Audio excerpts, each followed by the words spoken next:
കാണാതെ പോയിട്ടുള്ള ഇസ്രായേൽ ഗോത്രത്തിലെ ആടുകളെ തേടിയാണ് സെൻറ് തോമസ് ഇവിടെ വന്നത്. ആദ്യം സംസാരിച്ച ജൂതന്മാരോടാണ്, അവരോടാണ് സുവിശേഷം പറഞ്ഞത്. അശോക സ്തംഭം ഉണ്ടാക്കിയത് ജൂതന്മാരാണ്. ബത്തേലുകളും പട്ടന്മാരും അതേപോലെ തന്നെ പട്ടാണികളും ഈ സ്റ്റാർ ഓഫ് ഡേവിഡ് സൂക്ഷിക്കാറുണ്ട്. യഹൂദ പാരമ്പര്യത്തിൻ്റെ അടയാളത്തിൻ്റെ പ്രതീകമായിട്ട് വീടുകളിലും ആയുധങ്ങളിലും വാഹനങ്ങളിലും ഇന്നും കാത്തു സൂക്ഷിക്കുന്നതായിട്ടുള്ള സ്റ്റാർ ഓഫ് ഡേവിഡ് യഹൂദ പാരമ്പര്യത്തിൻ്റെ അടയാളമാണ്.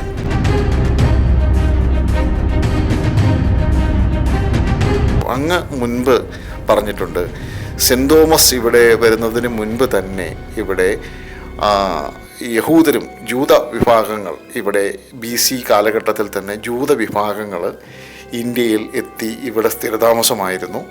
ആ വിഭാഗങ്ങൾക്കിടയിൽ സുവിശേഷം പ്രസംഗിക്കുന്നതിന് വേണ്ടിയാണ് സെൻറ് തോമസ് ഇന്ത്യയിലേക്ക് എത്തിയതെന്ന് അങ്ങ് മുൻപ് അങ്ങയുടെ ഒരു കാഴ്ചപ്പാട് പറയുകയുണ്ടായി. അപ്പോൾ ഈ പുതിയ കാഴ്ചപ്പാടിൽ സെൻറ് തോമസ് ഇന്ത്യയിൽ വന്നില്ല എന്നാണ് ഇപ്പോൾ സമൂഹ മാധ്യമങ്ങളിലെല്ലാം ചർച്ചയാണ്. സെൻറ് തോമസ് ഇന്ത്യയിൽ വന്നിട്ടേ ഇല്ല എന്നും വന്നുവെന്ന് വിശ്വസിക്കുന്ന രണ്ട് വിഭാഗമുണ്ട്. സെൻറ് തോമസ് ഇന്ത്യയിൽ വന്നിരുന്നെങ്കിൽ അത് ഏത് സാഹചര്യത്തിലായിരുന്നു? ഒരിക്കൽ കൂടി അതൊന്ന് വിശദീകരിക്കാൻ കഴിയുമോ?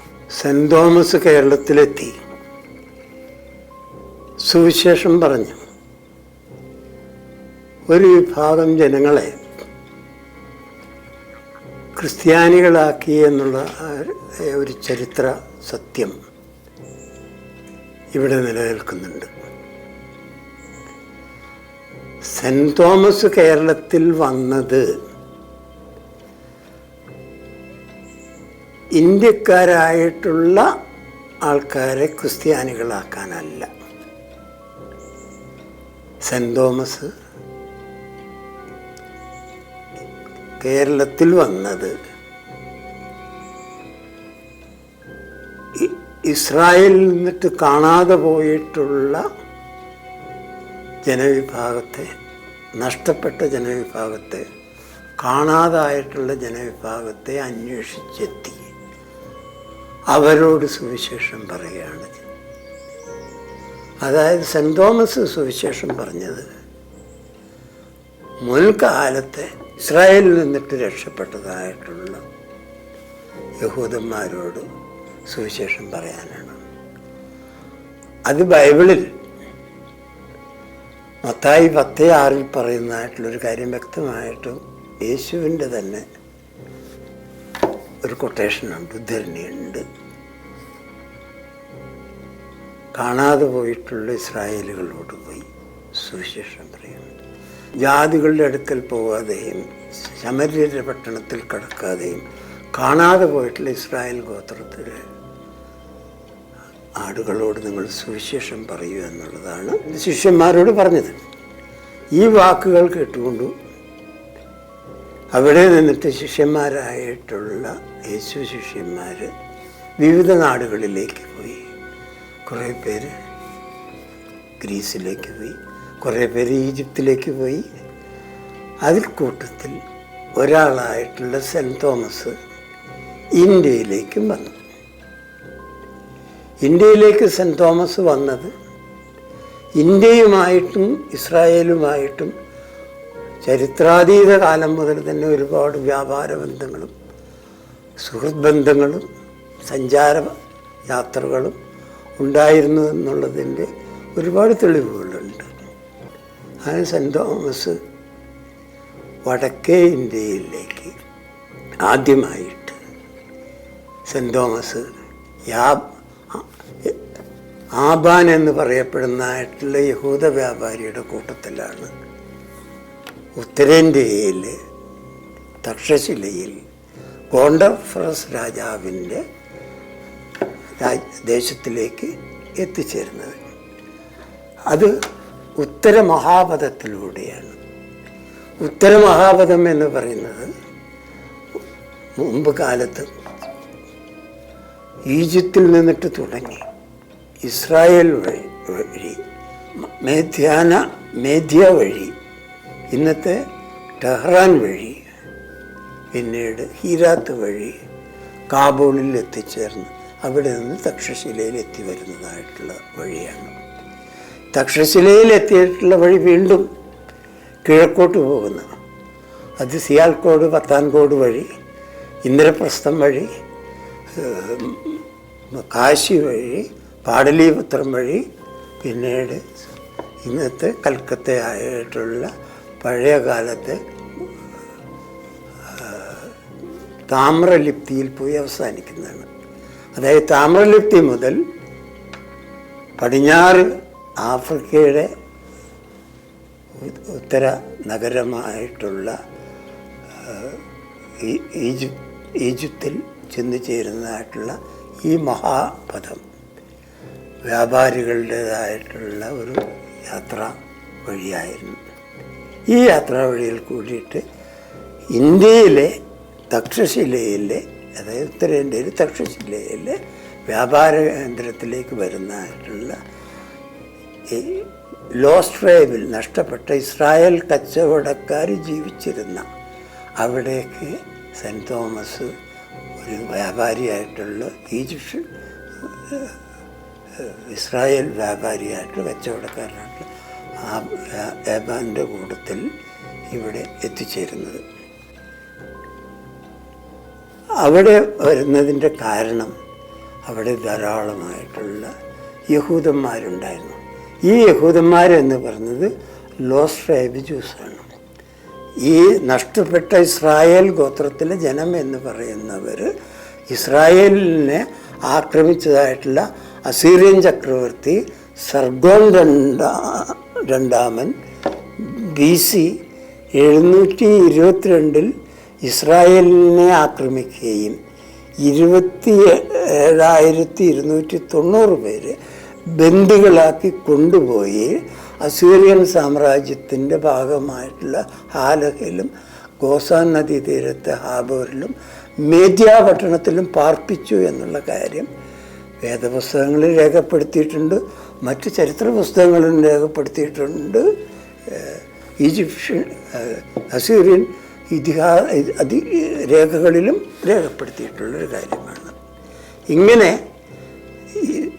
അസീറിയയിലെത്തിയിട്ടുള്ള ഈ 27,000-ലേറെ വരുന്നതായിട്ടുള്ള ഇസ്രായേലികൾ, ലോസ്റ്റ് ട്രൈബ് ഇസ്രായേലികൾ, ദശഗോത്ര ഇസ്രായേലികളിൽ അവിടെ ഏകദേശം 100 കൊല്ലത്തിലേറെ കാലം അവിടെ ജീവിച്ചിരുന്നു അടിമകളായിട്ട്. 107 കൊല്ലം കരുതുകയാണ്, ചുരുങ്ങിയത് 4 തലമുറക്കാലം ഈ ഈജിപ്ഷ്യൻ ഈ പറയുന്നതായിട്ടുള്ള ഇസ്രായേൽ ബന്ദികൾ അവിടെ ജീവിച്ചിരുന്നു. ഈ 27,000-ലേറെ വരുന്നവർ ഒരു 4 തലമുറയുടെ ജീവിതം അവിടെ ഉണ്ടായിട്ടുണ്ടെങ്കിൽ ഏറ്റവും ചുരുങ്ങിയ ലക്ഷക്കണക്കിന് ആൾക്കാർ അവിടെ ജീവിച്ചിരുന്നു. ഈ പറയുന്നതായിട്ടുള്ള ദശഗോത്ര ഇസ്രായേലികൾ ബാബിലോണിയക്കാർ ആക്രമിക്കപ്പെട്ട കാലത്ത് അവിടെ നിന്നിട്ട്, അതായത് അസീറിയൻ തലസ്ഥാനമായിട്ടുള്ള നിനവയിൽ നിന്നിട്ട് രക്ഷപ്പെടുകയും പടിഞ്ഞാട്ടുള്ള വടക്കൻ ഭാഗങ്ങളിലേക്ക് മേദ്യയിലേക്കും, മേദ്യയിൽ നിന്നിട്ട് വീണ്ടും യൂറോപ്യൻ ഭാഗങ്ങളിലേക്ക് കോക്കേഷ്യൻ പർവ്വതനിരകൾ കടന്ന് എന്ന് പറയുന്നത് കാസ്പിയൻ കടലിൻ്റെയും കരിങ്കടലിൻ്റെയും മധ്യേ കിടക്കുന്നതായിട്ടുള്ള മലനിരകൾ കടന്നുകൊണ്ടാണ് യൂറോപ്പിലേക്ക് പോകുന്നത്.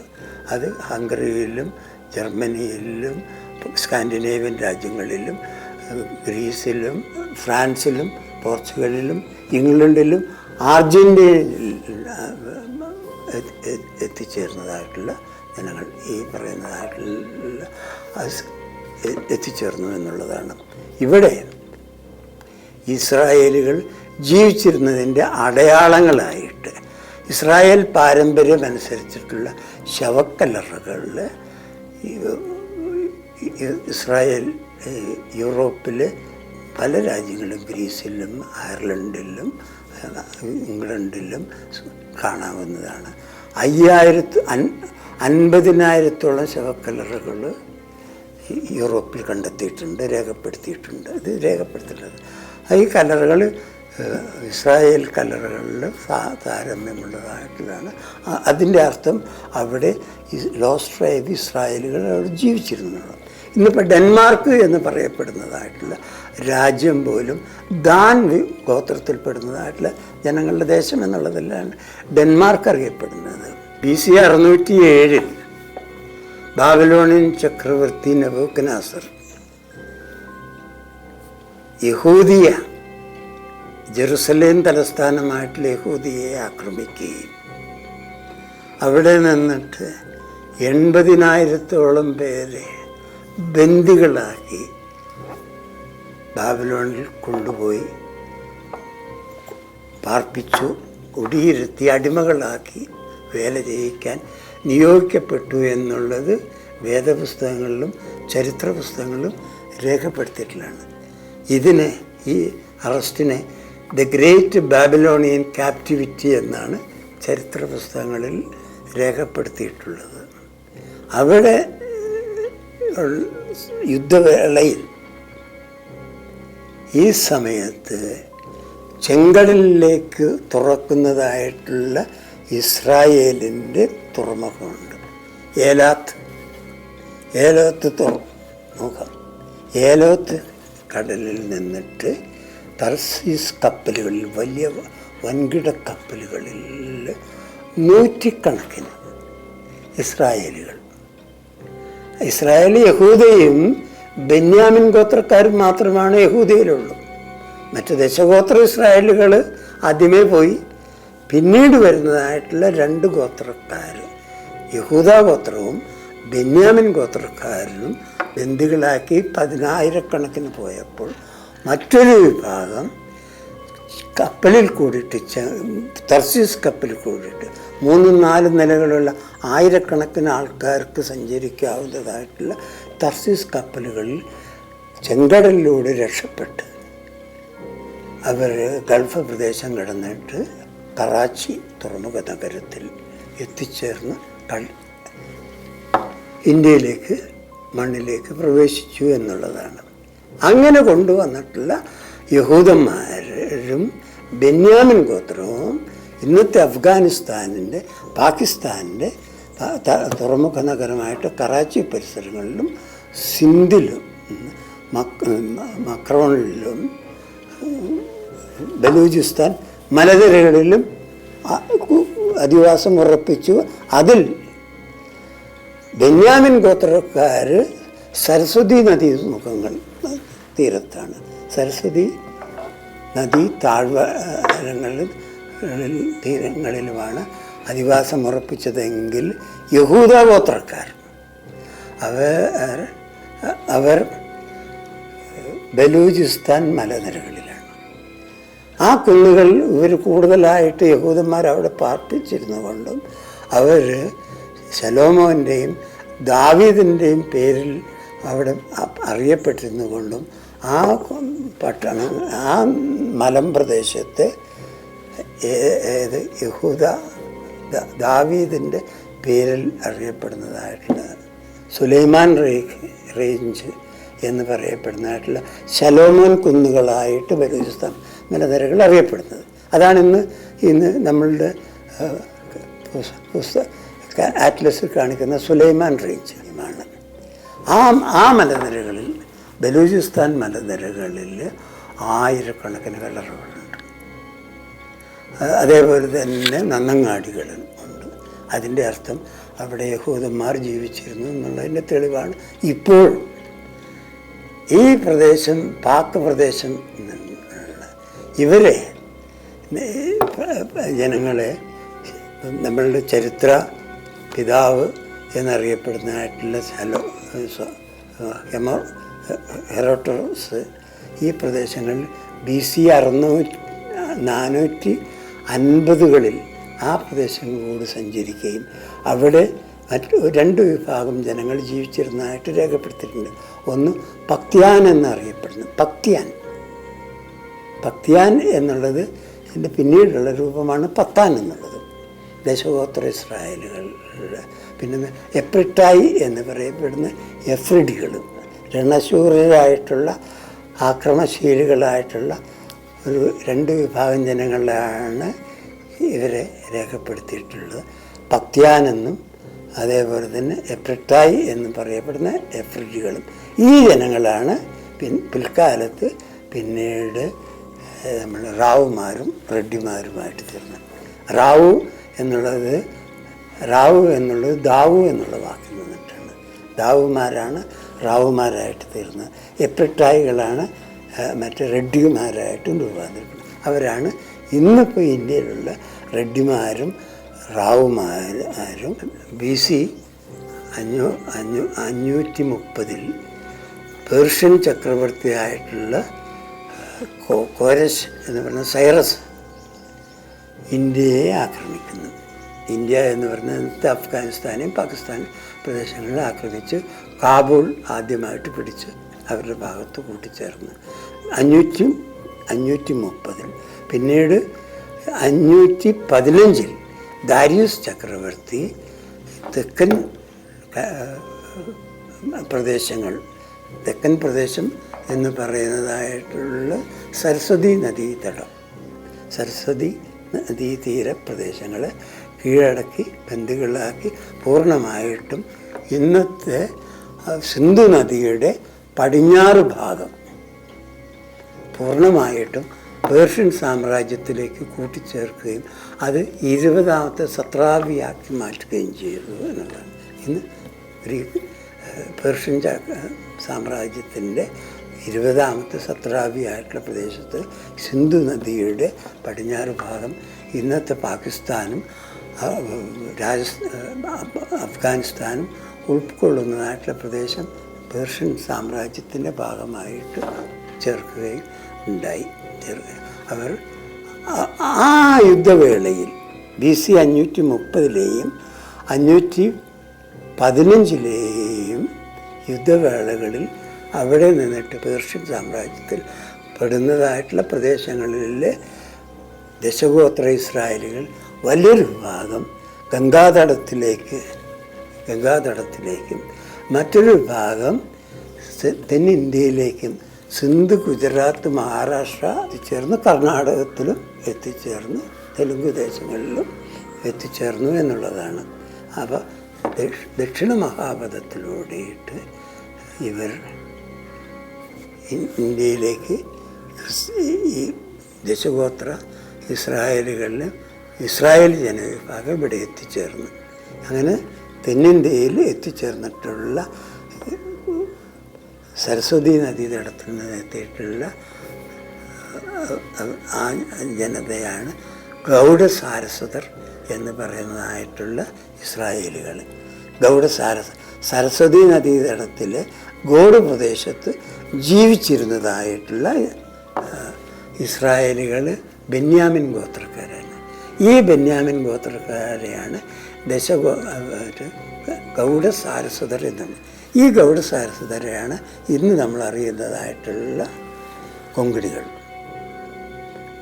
ഈ ഗൗഡസാരസ്വതർ ആണ്, അതായത് GSB ഗൗഡസാരസ്വത ബ്രാഹ്മണർ എന്ന് പറയപ്പെടുന്നതായിട്ടുള്ള കൊങ്കിണികൾ. ഇന്നത്തെ നമ്മളുടെ മംഗലാപുരം ഉൾക്കൊള്ളുന്നതായിട്ടുള്ള നമ്മൾ കൊച്ചിയിൽ വരെ കാണുന്നതായിട്ടുള്ള ഗൗഡസാരസ്വത ബ്രാഹ്മണർ കൊങ്കിണികളിൽ ഈ പറഞ്ഞതായിട്ടുള്ള ദശഗോത്ര അല്ലെങ്കിൽ ഇസ്രായേലുകളിലെ ബെന്യാമിൻ ഗോത്രത്തിൽപ്പെട്ടവരാണെന്നുള്ളതാണ് നമ്മൾ ശക്തമായിട്ട് പറയുന്നത്. അത് ബെന്യാമിൻ ഗോത്രക്കാരാണ്. അതേ സമയത്ത് യഹൂദ ഗോത്രക്കാരായിട്ടുള്ള ജനങ്ങൾ റാവുമാരായിട്ട് മാറി. മുസിരീസിലേക്ക് സെൻറ് തോമസ് വന്നിറങ്ങാനുണ്ടായ കാരണം എന്തായിരിക്കും? ഒരു ചരിത്രപരമായിട്ടുള്ള ഒരു കാരണം എന്തെന്നായിരിക്കും അങ്ങയുടെ ഒരു നിഗമനം?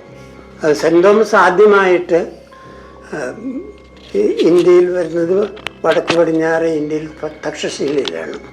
ഗോൾഡഫറസിൻ്റെ കൊട്ടാരത്തിൽ വരികയും അവിടെ കുറേ ക്രിസ്ത്യാനികൾ കൺവേർഷൻ നടത്തി സുവിശേഷം പറഞ്ഞ് കുറേ പേര് ക്രിസ്ത്യാനികളാവുകയും ചെയ്തു. ഈ തക്ഷശിലയിൽ സെൻറ് തോമസ് സുവിശേഷം പറഞ്ഞത് ഏത് ഭാഷയിലായിരിക്കും അങ്ങനെയാണെങ്കിൽ?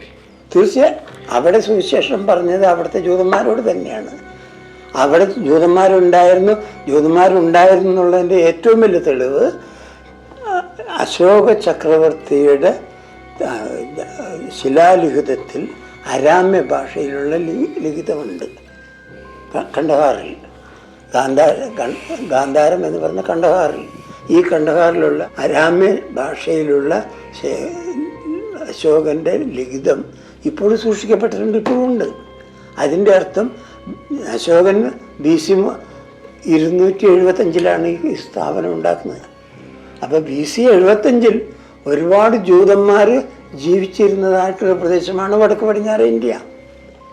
അവിടെ നമ്മളിവിടെ പ്രദേശങ്ങളിൽ കർണാടകത്തിനോട് ചേർന്നതായിട്ടുള്ള പ്രദേശങ്ങളിൽ ഗ്രീക്ക് കർണാടക ലിപികൾ കാണാമെങ്കിൽ തമിഴ്നാട്ടിനോട് ചേർന്ന പ്രദേശത്ത് കേരളത്തിൽ കാണുന്ന ബോർഡുകൾ തമിഴിലായിരിക്കും, ഇവിടെ കർണാടകത്തിലായിരിക്കും. ഇപ്പോൾ ബത്തേരിയിൽ കർണാടകത്തിൽ കാണാം, പാലക്കാട് തമിഴ്നാട്ടിൽ കാണാം. അതുകൊണ്ട് അതിൻ്റെ അർത്ഥം എന്ന് വെച്ചാൽ തമിഴ് ഭാഷ അറിയുന്നതായിട്ടുള്ള ജനങ്ങൾ പാലക്കാടുണ്ട്, കർണാടക അറിയുന്ന ആൾക്കാർ കൽപ്പറ്റയുണ്ട്. ഇതുകൊണ്ടാണ് അരാമ്യ ഭാഷയിലുള്ള ശിലാലിഖിതം അശോക ചക്രവർത്തി അന്ന് അത് സ്ഥാപിക്കാനുള്ള കാരണം അരാമ്യ ഭാഷ അറിയാവുന്നതായിട്ടുള്ള യഹൂദന്മാർ കണ്ടഹാറിലുണ്ടായിരുന്നു. ഈ യഹൂദ ജനത്തോട് യഹൂദ അരാമ്യ ഭാഷയിൽ സുവിശേഷം പ്രസംഗിക്കാനായി അദ്ദേഹം AD 48 സെന്റ് തോമസ് ഈ തക്ഷശിലയിൽ എത്തുന്നു. കുറച്ച് വർഷങ്ങൾ അദ്ദേഹം അവിടെ സുവിശേഷം അവിടുത്തെ യഹൂദരോട് അരാമ്യ ഭാഷയിൽ സുവിശേഷം പറയുന്നു. അതിനുശേഷം അദ്ദേഹം തിരികെ ഇസ്രായേലിലേക്ക് യെറുസലേമിലേക്ക് തിരിച്ചു പോകുന്നു. അതിനുശേഷം 2 വർഷങ്ങൾക്ക് ശേഷം അദ്ദേഹം കപ്പൽ കയറി കേരളത്തിലേക്ക് വരുന്നു. ഈ കേരളത്തിൽ ഇത്രയധികം കേരളത്തിലെ മുസ്ലിംസ് അല്ലെങ്കിൽ കേരളത്തിലെ പ്രദേശങ്ങളിൽ ഏറെ ഇസ്രായേലികൾ തങ്ങുന്നു, അല്ലെങ്കിൽ ഇസ്രായേൽ ഗോത്രങ്ങളിൽ ഓസ്ട്രേലിയപ്പെട്ട ധാരാളം ഇസ്രായേലികൾ ഈ നമ്മുടെ കേരളത്തിൽ തങ്ങുന്നുണ്ട് എന്നുള്ള വിവരം ഒരുപക്ഷെ ഇദ്ദേഹത്തിന് കൃത്യമായി ലഭിച്ചിട്ടുണ്ടാകുക തക്ഷശിലയിൽ നിന്നായിരിക്കാം. അത് തന്നെയാണ്, അതാണ് അതിൻ്റെ അടിസ്ഥാനം. തക്ഷശിലയിൽ നിന്നിട്ട് മധ്യഭാരതത്തിലും തെന്നിന്ത്യയിലും ഈവൻ കേരളത്തിൽ പോലും ധാരാളമായിട്ടുള്ള യഹൂദന്മാരുണ്ട് എന്നുള്ളതായിട്ടുള്ള കാര്യം സെൻറ്റ് തോമസിന് കിട്ടി. അതുകൊണ്ട് സെൻറ്റ് തോമസ് ഇവിടെ നിന്ന് തന്നെ മനസ്സിലാക്കിയതാണ് ഈ കേരളത്തിൽ അല്ലെങ്കിൽ തെന്നിന്ത്യയിൽ ഈജിപ്തിൽ നിന്നിട്ട് അലക്സാണ്ട്രിയയിൽ നിന്നിട്ട് കപ്പലുകൾ ഇവിടെ വരികയും മുസ്രീസ് എന്ന് പറയപ്പെടുന്നതായിട്ടുള്ള നഗരത്തെക്കുറിച്ചിട്ട് വരികയും അവിടെ നിന്നിട്ടുള്ള ചരക്കുകൾ കയറ്റിക്കൊണ്ട് പോവുകയും ചെയ്തിരുന്നു എന്നുള്ളത് സെൻറ്റ് തോമസിന് ഇവിടെ നിന്ന് തന്നെ അറിയാമായിരുന്നു. ഇന്ത്യയിൽ തക്ഷശിലയിൽ തന്നെയാണ്. അതുകൊണ്ട് തന്നെയാണ് അദ്ദേഹം അലക്സാണ്ട്രിയയിൽ നിന്നിട്ട് പുറപ്പെടുന്നതായിട്ടുള്ള അലക്സാണ്ട്രിയയിൽ നിന്നിട്ട് ഏകദേശം 1 വർഷത്തിൽ 120 ചരക്ക് കപ്പലുകൾ മിസ്രീസിൽ വരികയും പോവുകയും ചെയ്തിരുന്നു എന്നുള്ളത് രേഖയാണ്. ദക്ഷിണേന്ത്യയിൽ ഒരുപാട് ജൂതന്മാരുണ്ടെന്നുള്ളത് ഈ ചരക്ക് കപ്പലുകളിലുള്ള അലക്സാണ്ട്രിയയിലെ കച്ചവടക്കാർക്ക് അറിയാമായിരുന്നു. അതുകൊണ്ട് കച്ചവട കപ്പലിൽ ഇവിടെ വരുന്നതായിട്ടുള്ള ആൾക്കാർ ജൂതന്മാരായിരുന്നു. ആ ജൂതന്മാർ ഇവിടെ വന്നിറങ്ങിയിട്ട് ഇവിടുത്തെ ജൂതന്മാരുമായിട്ട് ബന്ധപ്പെട്ടുകൊണ്ടാണ് വിവരങ്ങൾ ശേഖരിച്ചിരുന്നത്. ഇവിടെ ഉണ്ടായിരുന്നു എന്നുള്ളതിൻ്റെ തെളിവെന്താ? ഈ കേരളത്തിൽ കാണുന്നത്, വയനാട്ടിൽ കാണുന്നത്, കർണാടകത്തിൽ കാണുന്നത്, അതേപോലെ തന്നെ തെലങ്കാനയിൽ കാണുന്നത്, ആന്ധ്രയിൽ കാണുന്നത്, നാഗപ്പൂരിൽ കാണുന്നത്, ഛത്തീസ്ഗഡിൽ കാണുന്നത്, ജാർഖണ്ഡിൽ കാണുന്നത്, അവിടെയെല്ലാം തന്നെ ജൂതക്കല്ലറകളുണ്ടായിരുന്നു. അവിടെ ജൂതന്മാരും ജീവിച്ചിരുന്നു. ആ ജൂതന്മാരായിട്ടുള്ള ലോസ്റ്റ് ട്രൈബ് ജൂസ് അവിടെ എല്ലാ ജീവിത രീതികളിലും പട്ടുവസ്ത്രങ്ങൾ ഉണ്ടാക്കിയിരുന്നു, ഇന്ദ്രനീല കല്ലുകൾ ഉണ്ടാക്കിയിരുന്നു, അതേപോലെ തന്നെ ഇരുമ്പായുധങ്ങൾ ഉണ്ടാക്കിയിരുന്നു. ഇന്ന് അഭിമാനപൂർവ്വമായിട്ട് ഇന്ത്യ ഉയർത്തി കാണിക്കുന്നതായിട്ടുള്ള അശോക സ്തംഭം ആരുടേതാണെന്നാണ് പറയുന്നത്? ജൂതന്മാരുടേതാണ്. ജൂതന്മാരുടെ അടയാളം സിംഹമാണ്. ഒരു രാജാവിൻ്റെ അടയാളമായിട്ട് 4 ഭാഗത്തേക്കും മുഖം തിരിച്ചു നിൽക്കുന്നതായിട്ടുള്ള 4 സിംഹങ്ങളുടെ ചിഹ്നമുള്ളതായിട്ടുള്ള ആ സ്തംഭം, അശോക സ്തംഭം ഉണ്ടാക്കിയത് ജൂതന്മാരാണ്. ഏറ്റവും വിദഗ്ധരായിട്ടുള്ള ഇരുമ്പ് ഉരുക്കുകൾ ഉണ്ടാക്കിയിരുന്നത് ജൂതന്മാരായിരുന്നു. ഈ ഇരുമ്പ് ഉരുക്കുകൾ സ്ഥാപിച്ചതായിട്ടുള്ള ഛത്തീസ്ഗഡിലെയും ജാർഖണ്ഡിലെയും പ്രദേശങ്ങളിൽ കാണപ്പെടുന്നതായിട്ടുള്ള ഈ ഇരുമ്പുരുക്ക് കേന്ദ്രങ്ങളോടൊപ്പം കാണപ്പെടുന്നതായിട്ടുള്ള കല്ലറകളും ഇവിടെ വാസകേന്ദ്രങ്ങളും കാണാം. അത് ജൂതന്മാരുടേതായിരുന്നു. അവർ ഏറ്റവും വിദഗ്ധരായിട്ടുള്ള ഇരുമ്പുരുക്ക് വ്യാപാരികളായിരുന്നു, പട്ടു വ്യാപാരികളായിരുന്നു, അതേപോലെ തന്നെ മറ്റു തുണിത്തരങ്ങളും ഉണ്ടാക്കിയിരുന്നതായിട്ട്.